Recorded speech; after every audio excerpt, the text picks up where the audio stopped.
masuk surah Al-Fat, surah yang ke-48, juzuk yang ke-26, muka surat 837.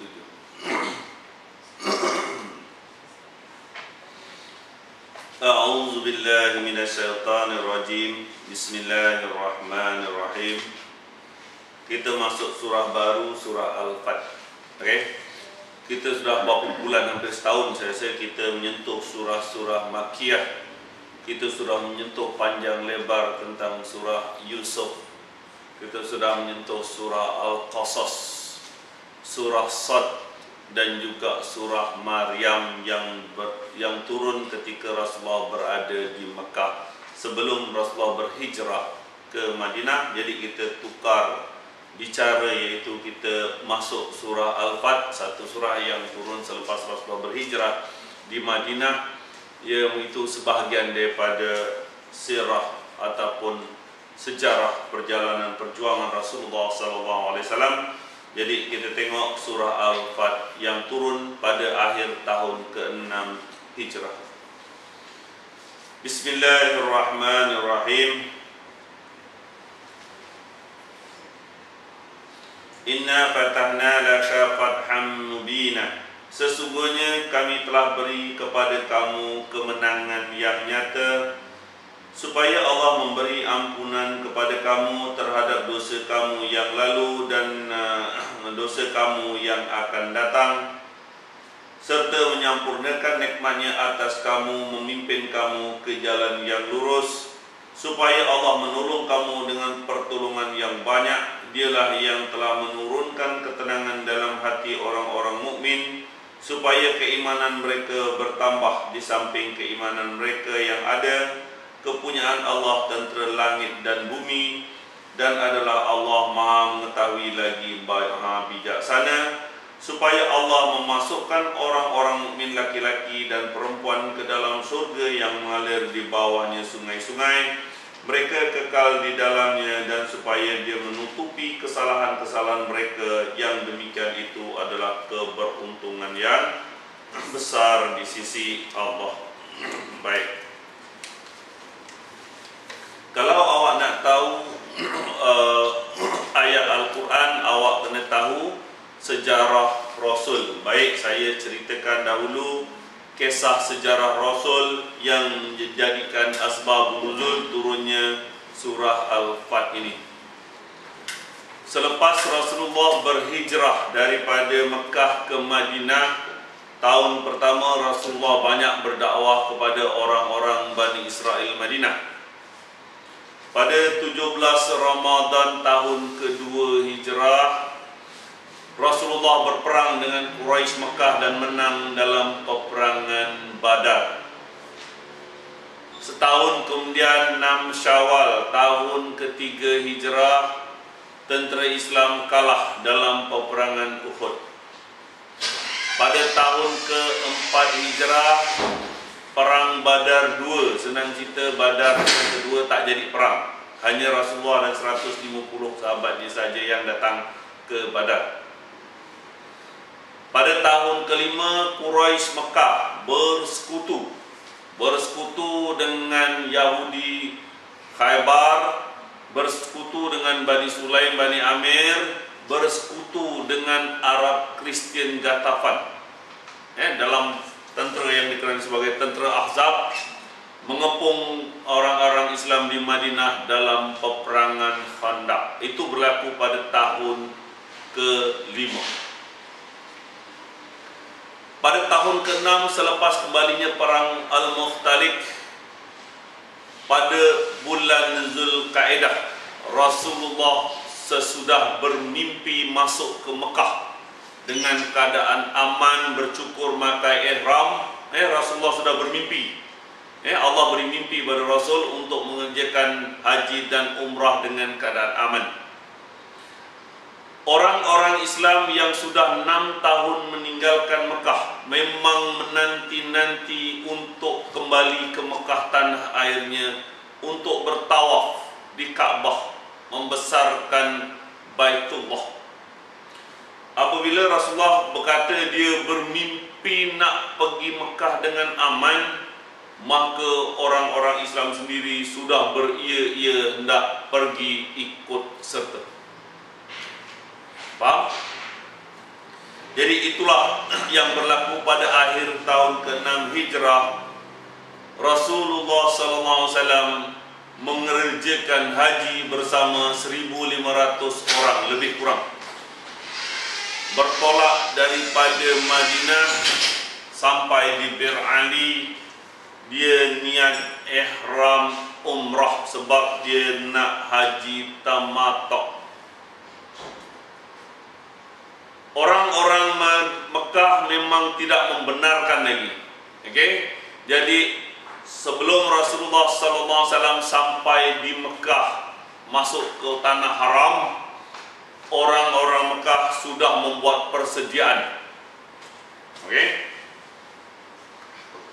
Berkumpul laki, perempuan, anak-anak semua di satu tempat yang bernama Ispan, dengan keadaan marah menghalang orang Islam masuk ke Mekah. Tentera berkuda Ikrimah sudah menunggu dalam perjalanan, yaitu di Qoril Hamim namanya. Qoril Hamim ini salah satu tempat perjalanan daripada Madinah nak ke Mekah. Okay. Jadi Rasulullah memimpin tenteranya, bukan tenteranya, orang nak pergi haji dengan memakai ihram, dengan pedang saja dia pinggang, bukan nak menyerang, dia nak pergi haji. Sampai di Zutuang nama dia, bersama dengan seorang Quraisy. Dia kata, kenapa kamu nak masuk Mekah? Rasulullah kata, sampaikan kepada orang Mekah, kami hanya nak mengerjakan haji, bukan nak memerangi kamu. Orang-orang Quraisy tetap tidak membenarkan Rasulullah dan sahabatnya mengerjakan haji pada tahun ke-6 Hijrah. Oleh kerana perjalanan dihalang oleh Ikrimah di Qoril Hamim, Rasulullah SAW mengikut jalan lain yang begitu sukar, mendaki pergunungan dengan unta dan juga binatang-binatang korban. Memotong melalui satu tempat yang bernama Al-Hamad, kemudian masuk ke satu tempat yang dikenali Hudaybiyah. Sampai di Hudaybiyah, Hudaybiyah adalah kawasan tanah haram Mekah. Rasulullah SAW sudah masuk ke kawasan tanah haram, dan pada bulan haram, yaitu Zulkaidah. Mengikut peraturan tanah haram Jazirah, kalau pada bulan-bulan haram masuk di tanah haram, orang tidak boleh membunuh orang lain. Barang siapa yang membunuh, maka seluruh Jazirah akan menyerang kabilah yang membunuh itu. Itu sebabnya semasa Rasulullah berumur 17 tahun, Rasulullah terlibat dalam peperangan Al-Fijr. Al-Fijr ini adalah menyerang Bani Khuza'ah kerana membunuh semasa bulan-bulan haram. Satu strategi Rasulullah yang cukup baik, iaitu membawa jemaah masuk ke kawasan tanah haram di bulan haram. Orang Quraisy tak boleh bunuh, sebab itu peraturan yang sudah sedia ada. Kalau bola dah masuk penalti, kalau kau jatuhkan, sepak penalti lah lebih kurang. Tetapi Rasulullah sudah bawa jemaahnya di Hudaybiyah. Jadi satu keadaan yang serba tak kena bagi orang Quraisy. Rasulullah SAW tetap hendak mau mengerjakan haji, dan orang Quraisy tetap tidak membenarkannya. Okey, tertahanlah Rasulullah SAW bersama 1.500 orang untuk mengerjakan haji di Hudaybiyah. Baik. Kalau kamu nak faham Al-Quran, awak kena faham secara Rasul. Semasa di Hudaybiyah inilah orang Quraisy menghantar beberapa wakil, termasuk Budail, Waraqah, dan juga salah seorang yang bernama Ulais Al-Qamah. Ulais Al-Qamah ini adalah orang yang warak, masih lagi selalu tawaf tiap-tiap tahun. Dia adalah orang-orang Badui. Apabila Rasulullah melihat budak Ulais ini datang, Rasulullah kata, lepaskan binatang-binatang korban yang telah gugur bulunya, yang telah rontok, supaya dilihat oleh Ulais bahawa kita datang bukan nak menyerang Mekah, tetapi kita datang semata-mata nak membesarkan Kaabah, nak tawaf di Mekah, bukan nak menyerang Mekah. Ulais yang meminta orang-orang Quraisy untuk membenarkannya, bahkan diherdik, engkau orang Badui tahu apa? Ulais ini marah. Perjanjian aku dengan kamu hanyalah untuk mempertahankan Mekah daripada musuh. Tetapi demi Allah, kalau kamu menghalang, kalau Muhammad menyerang kamu, aku tidak akan membantu kamu, kerana tidak membenarkan Muhammad mengerjakan haji pada tahun itu. Itu kata Ulais. Keadaan begitu genting, musim haji makin hampir, Rasulullah tetap hendak mengerjakan hajinya. Orang Quraisy tetap tidak mau membenarkan. Orang Quraisy mengutus Urwah bin Mas'ud. Ini yang awak biasa genar Ibnu Mas'ud. Tetapi pada masa itu Urwah bin Mas'ud adalah orang Quraisy yang bijaksana, masih lagi kafir. Orang Quraisy mengutus Urwah bin Mas'ud untuk menemui Muhammad supaya jangan sampai Muhammad mengerjakan haji pada tahun itu. Okay. Pendirian Rasulullah SAW tetap, yaitu hendak terus mengerjakan haji walau apapun yang berlaku. Sebab tujuannya bukan hendak memerangi, tapi semata-mata hendak mengerjakan. Okay. Apabila Abu Bakar melenting, apabila dihalang, Abu Bakar pun hilang sabar. Berkatalah Abu Bakar kepada Urwah, apakah engkau suruh aku kita duduk aja melihat orang pergi haji, ataupun engkau suruh aku menyerang Mekah? Okey. Dengan bijaksana Urwah bin Mas'ud mengatakan, bukankah engkau masih ada hutang lagi denganku?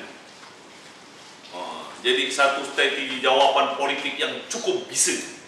Terduduk Abu Bakar dijawab oleh Urwah bin Mas'ud. Perbincangan begitu hangat sehingga Urwah bin Mas'ud hampir menyentuh janggut Rasul. Anak saudara Urwah berkata, kalau kamu sentuh janggut Rasul, nescaya putus tangan kamu.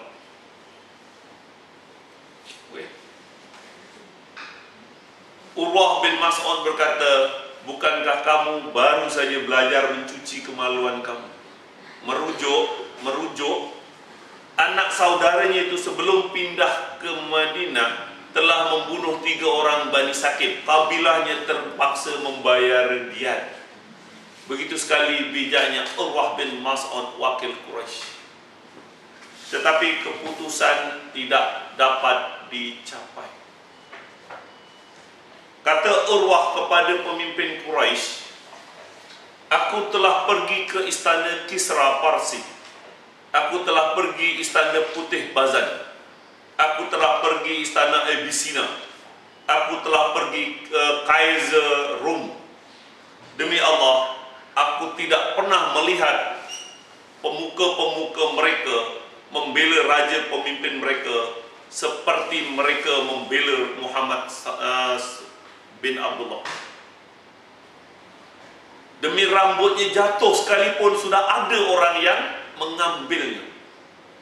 Nescaya dia tidak akan menyerahkan mudah Muhammad pada kita, dan ramai yang sanggup berjuang mati untuk Muhammad. Itu kata Urwah kepada orang Quraisy. Kemudian Rasulullah sallallahu alaihi wasallam mengutuskan Quraisy Umayyah. Ini wakil pertama daripada Rasul. Naik unta sampai di Mekah, unta disembelih. Wakil Nabi ini dan Quraisy ini hampir dibunuh. Disuruh lari balik ke Hudaybiyah. Faham? Kemudian Rasulullah sallallahu alaihi wasallam mengutuskan Sayyidina Osman bin Affan. Tengok. Lihat sejarah Rasul. Kalau kamu tak tahu sejarah Rasul, kamu tak akan faham Al-Quran. Sukar awak nak faham. Rasulullah sallallahu alaihi wasallam mengutus Sayyidina Osman bin Affan kerana kabilah dia banyak lagi di Mekah. Dengan perlindungan kabilahnya, Sayyidina Osman berbincang dengan pemimpin Quraisy Mekah. Perbincangan begitu sukar sehingga mengambil masa yang lama. Sehingga terdengar berita Sayyidina Osman dibunuh oleh orang-orang Mekah. Inilah yang menyebabkan orang Islam yang berada di Hudaybiyah bersumpah ikrar ridwan akan masuk ke Mekah, menyerang Mekah walaupun dengan pakai ihram, dengan juga pedang sebilah sahaja. Inilah yang dikenali ikrar ridwan. Tangan sahabat ada di atas, saling di atas bertindih-tindih, tangan Rasul di atas tangan mereka. Kemudian Rasulullah meletakkan tangan kirinya sebagai wakil daripada Sayyidina Osman. Itulah yang dikenali sebagai ikrar ridwan, bahawa kalau Osman dibunuh, mereka akan terus masuk ke Mekah walaupun dengan ihram, walaupun hanya dengan pedang. Dalam sejarah daripada 1.500 orang ini, hanya seorang saja yang tidak membai'ah, yang duduk di sebalik untanya, iaitu seorang yang bernama Zaid bin Qais. Ingat nama-nama ini sebab kita akan masuk ke surah At-Taubah nanti. Nama Zaid bin Qais akan timbul lagi sekali.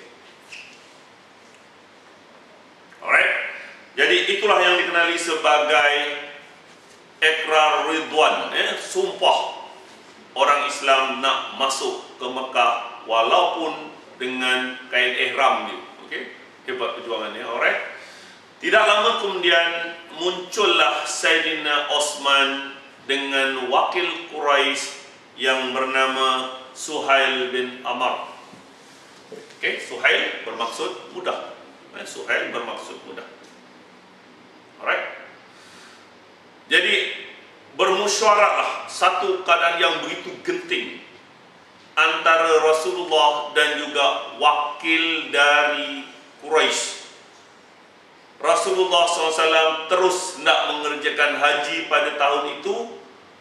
Quraisy tidak membenarkannya. Terus tetap. Akhirnya berlakulah satu perjanjian yang dikenali Perjanjian Hudaybiyah. Antara kandungan Hudaybiyah, yang pertama, Rasulullah Nabi Muhammad tidak dibenarkan masuk ke Mekah pada tahun itu. Hendaklah patah balik. Syarat yang pertama.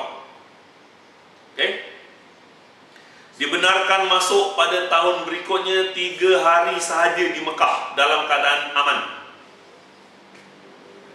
Itu kandungan pertama. Yang kedua, tidak saling menyerang selama 10 tahun. Orang Mekah tak menyerang Madinah, Madinah tidak menyerang Mekah selama 10 tahun. Yang ketiga, orang Mekah yang lari daripada Mekah, orang Islam pergi ke Madinah, hendaklah dipulangkan balik ke Mekah. Orang Madinah yang lari ke Mekah tak perlu pulang balik ke Madinah. Undang-undang sangat sebelah. Jalan Laut Merah untuk ke Syam hendaklah dibuka, jangan diganggu. Orang Mekah tak boleh ikut highway lalu Madinah nak ke Syam. Orang Mekah hendaklah lalu jalan Laut Merah. Ingat, sebab kuliah ni bersambung dengan kuliah akan datang. Kabilah boleh masuk mana-mana tim, nak masuk Madinah tim Islam ataupun masuk tim Quraisy. Kalau ada berlaku pergaduhan antara kabilah, Mekah Madinah tak boleh masuk campur. Itu antara kandungan perjanjian Hudaibiyah. Kandungan Hudaibiyah yang begitu berat ini menimbulkan rasa marah di kalangan orang Islam, terasa terhina sebab nampak memihak kepada Quraisy. Sehingga kan Abu Bakar, Sayyidina Umar berkata, Abu Bakar, bukankah Muhammad itu Rasulullah? Abu Bakar, ya, aku jadi saksi. Bukankah kita orang Islam? Ya, pasti. Kenapa kita mesti merendah diri di kalangan orang-orang musyrik? Bukankah kita orang Islam?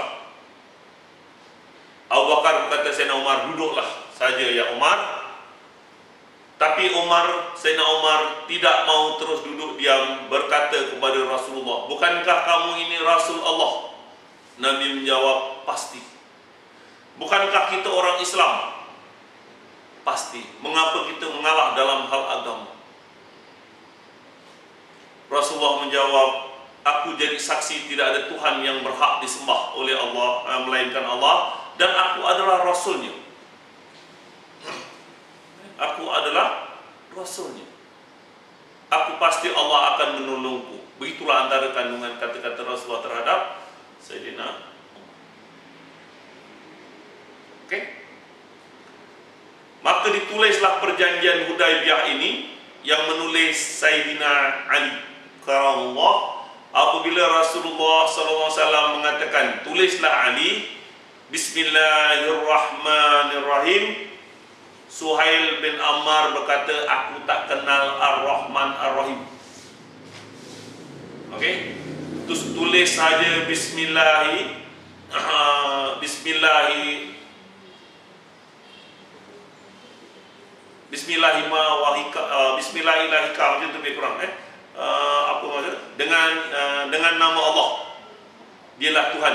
Macam tu lebih kurang. Itu adalah perjanjian yang ditulis.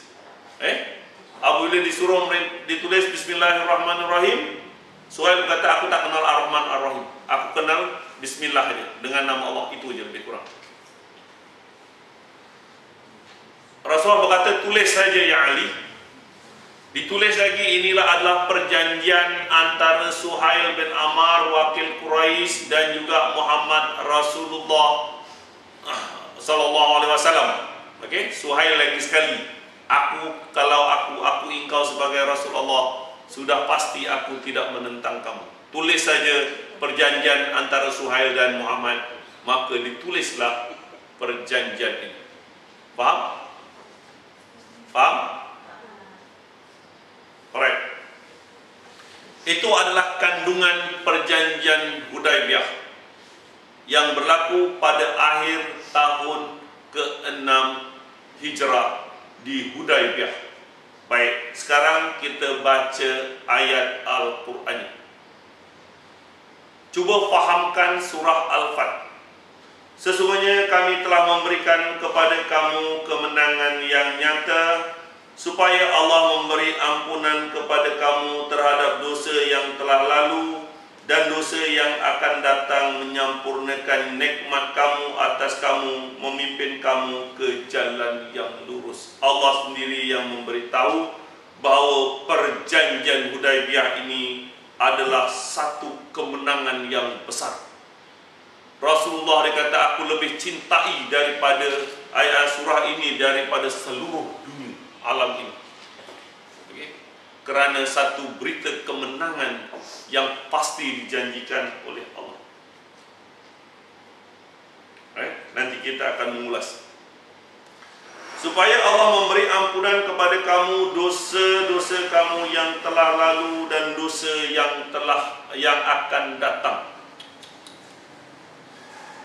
Turun ayat Al-Quran kepada mereka yang bai'ah tadi, Allah ampunkan dosa yang sudah-sudah dan dosa yang akan datang. Ini adalah sahabat Rasulullah 1.500 orang. Allah janji ampunkan dosa yang telah lalu dan dosa yang akan datang. Begitu juga ayat Al-Quran yang turun tentang ahli Badar. Allah menjanjikan mereka adalah surga.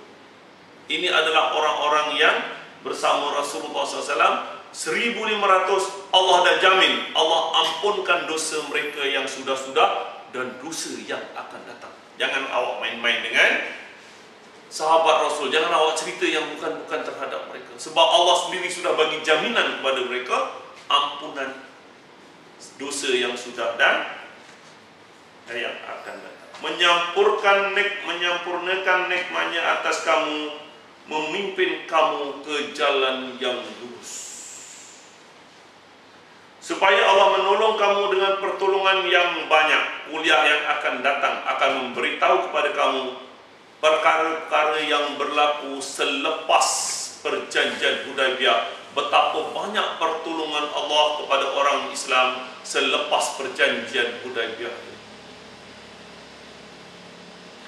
Dialah yang menurunkan ketenangan di dalam hati orang mukmin supaya keimanan mereka bertambah di samping keimanan mereka yang ada. Rasulullah dengan tenang, sudah ada perancangan dalam jiwa Rasul. Walaupun perjanjian itu berat sebelah nampaknya, Rasulullah dengan keadaan tenang. Tanda tangan, ada strategi Rasul sebenarnya. Okey? Alright. Dan kepunyaan Allah tentera langit dan bumi, dan Allah maha mengetahui lagi maha bijaksana. Walaupun kamu lemah buat sekarang ini, kamu yakin bahawa tentera Allah ada di mana-mana. Allah boleh aturkan seperti ribut taupan dalam peperangan Ahzab. Allah boleh turunkan malaikat membantu orang Islam dalam peperangan Badar. Bahkan Allah boleh jadikan apa juga sebagai tenteranya, baik laut sebagai tsunami, nyamuk dan sebagainya. Allah lebih mengetahui keyakinan Rasulullah, keyakinan orang-orang beriman terhadap perjanjian Hudaibiyah ini. Dan Allah maha mengetahui lagi maha bijaksana. Kita tak tahu apa yang akan datang. Sain saja wahai Rasulku, Allah lebih mengetahui apa yang akan berlaku kemudian hari.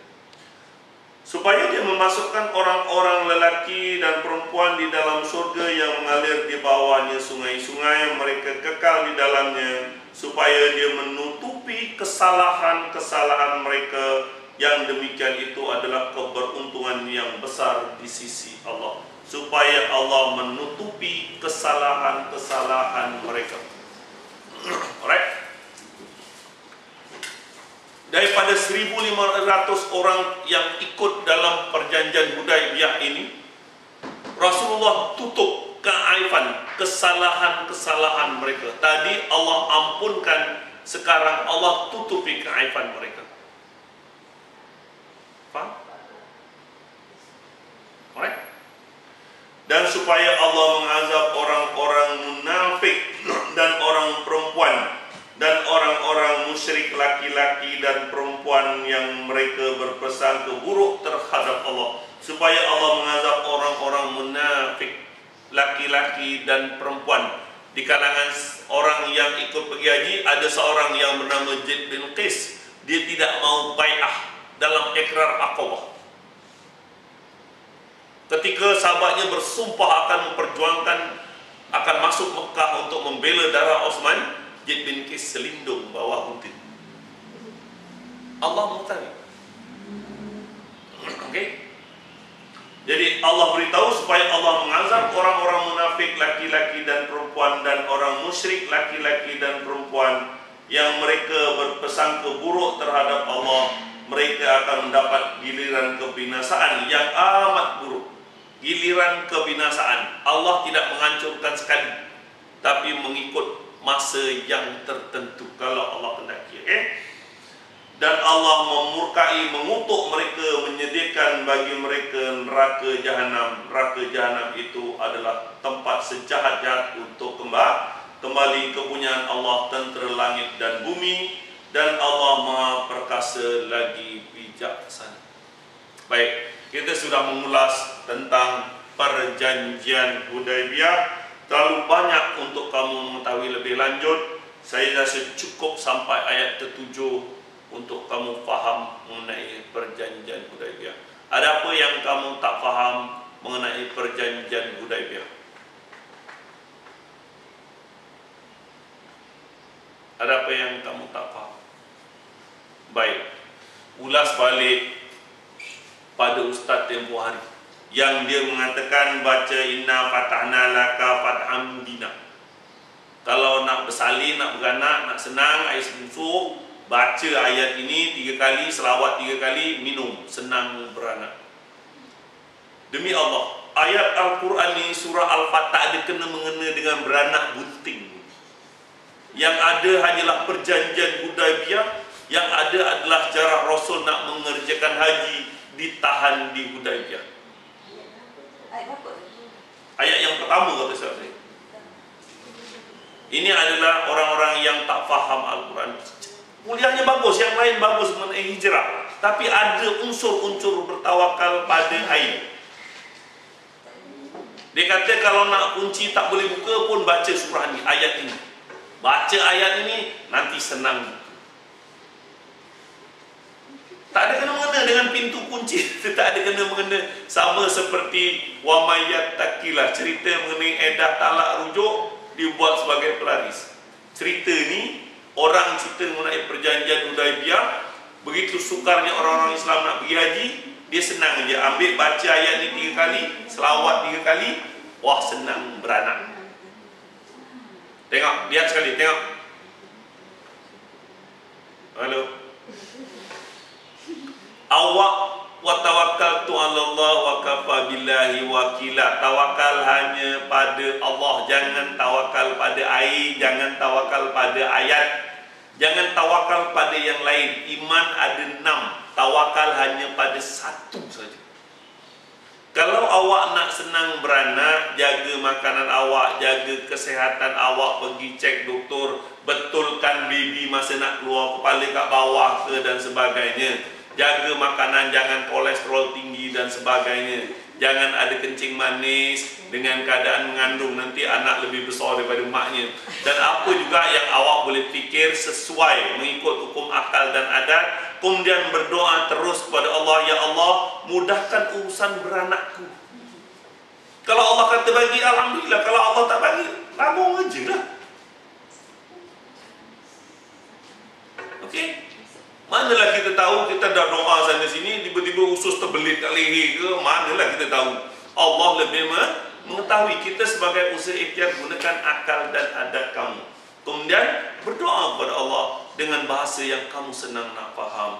Mudahkan segala urusan. Jangan kamu bertawakal dengan ayat, jangan kamu bertawakal dengan ayat. Nak usaha ikhtiar mesti pakai hukum akal dan adat. Jangan tak pakai akal. Kamu adalah orang yang memahami Al-Quran. Jangan ikut saja ustaz besar serban mana sekalipun, gempak mana sekalipun. Kalau dia mengajar benda bertawakal pada yang lain daripada Allah, jangan sekali-kali kamu ikut. Ingat bahawa Allah sekali-kali tidak mengampuni dosa syirik. Ingat Allah sekali-kali tidak mengampuni dosa syirik. Awak dah mula sekutukan sifat Allah dengan ayat ni. Jangan. Baik-baik. Ini jurang neraka. Bukan jurang parit. Awak boleh lompat. Ini jurang neraka.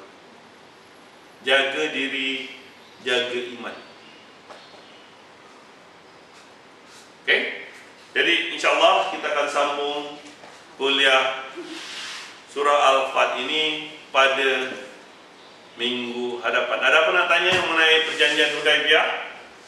Kalau kamu tak faham, awak tanya, sebab kuliah seterusnya berkait dengan Hudaibiyah. Banyak perkara yang berkait dengan perjanjian Hudaibiyah ini. Jadi kalau kamu tak faham sekarang, baik bertanya. Ada apa yang tak tanya? Ada apa yang tak faham?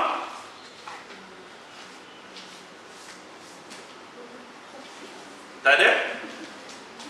Ada tak yang tak faham? Wabillahi taufiq wal hidayah. Wassalamualaikum warahmatullahi wabarakatuh.